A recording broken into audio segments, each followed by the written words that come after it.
It is senior night tonight here at Wilson Field, and Chapman is graduating 23 seniors. That's enough to field an offense and a defense with a sub.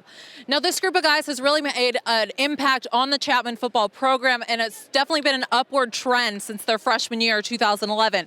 That team finished just below 500. Fast forward to this year, where this team is sitting in a position, if this leads hold, to go undefeated into Redlands, presumably to play for their first ever SCIAC championship. Angels owner Art Moreno wouldn't say definitively whether or not we'll see Josh Hamilton back in a Halos uniform this season. That's because during the offseason, Hamilton admitted to violating the league's substance abuse policy, something he's struggled with his entire career. But if Moreno is really committed to getting Hamilton out of Anaheim, he's going to have to pay him a pretty penny. Try $83 million. That's what remains on Hamilton's 2012 contract he signed with the Angels. With the series tied at 2 games apiece, the San Antonio Spurs and Los Angeles Clippers play Game 5 of their 7-game series tonight in Los Angeles. It's been a heck of a series so far, but the Clippers have been most successful when point guard Chris Paul has dominated offensively. And Clipper wins this series, he's averaging 33 points per game, and when they've lost, he averages just 14. So if the Clips have any chance of taking down the defending world champion Spurs, CP3 is going to need a few more monster games.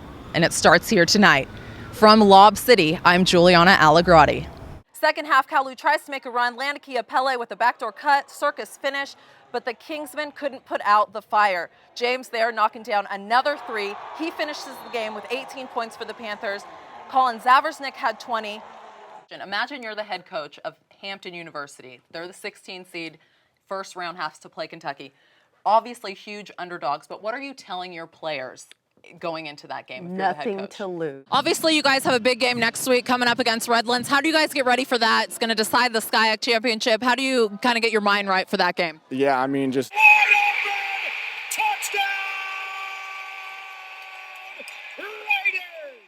Oakland Raiders owner Mark Davis is interested in relocating his team. The Rams and Raiders occupied Los Angeles until the mid-90s, and the NFL has since expressed its desire to reestablish a franchise in the City of Angels, the largest market in the United States without a professional football team. And why not move the Oakland Raiders? The team has had 9 head coaches in 13 years, hasn't made the playoffs since 2002, and is winless so far this season. On the field woes aside, the Raiders face problems with their stadium, O.Co Coliseum, the only remaining NFL stadium to share its field with a Major League Baseball team. Complications with the Coliseum's lease and disagreements with the Oakland Athletics are other reasons Raider Nation is looking south. If the Raiders do move, they could very well be playing in a stadium right here in downtown Los Angeles. The LA City Council approved a plan to construct a 72,000-seat stadium right next to the Staples Center back in 2012.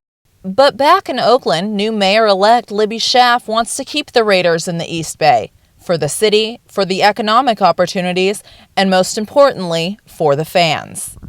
Despite the Raiders' ghastly performance in the last decade, Raider fans remain some of the most loyal in all of sports. People will still show up to the games. They'll still paint their faces to look like terrifying skull pirate people. They'll still have weird fake dead heads with the opposing team's helmets on them, and they will still tailgate from 7 a.m. until game time.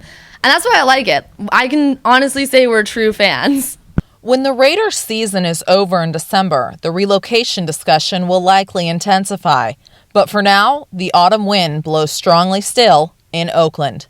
I'm Giuliana Allegrotti, Chapman News. Georgia State, interesting story. I'm going to tell you a little about him. Okay, their head coach, Ron Hunter, ruptured his Achilles while celebrating his team's victory in the Sun Belt Conference Championship last week. He coached today with a cast on in a rolling chair, and when R.J. Hunter, his son, hit the go-ahead 3 with 4.7 seconds left, so overwhelmed with emotion, he literally fell out of his chair.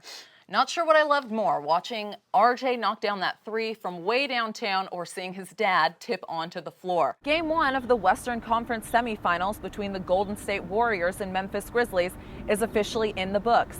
The Dubs beat the Grizzlies 101-86 last night here in Oakland. But they didn't need the late game heroics of newly crowned league MVP Steph Curry to get it done. In fact, The Warriors had 5 players in double figures, including 10 points off the bench from forward Mo Spates.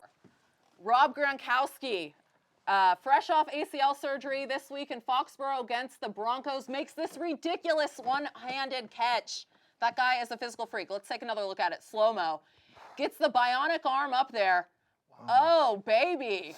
Chris Borland had only played 1 season for the San Francisco 49ers before he announced his retirement from football on Monday.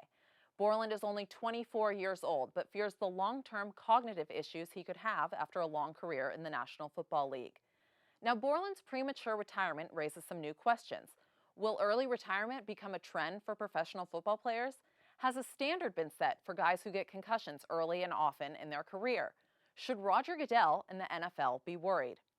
Now, we haven't got an extra half hour to mull over these questions right now, but as a football fan, I will say this.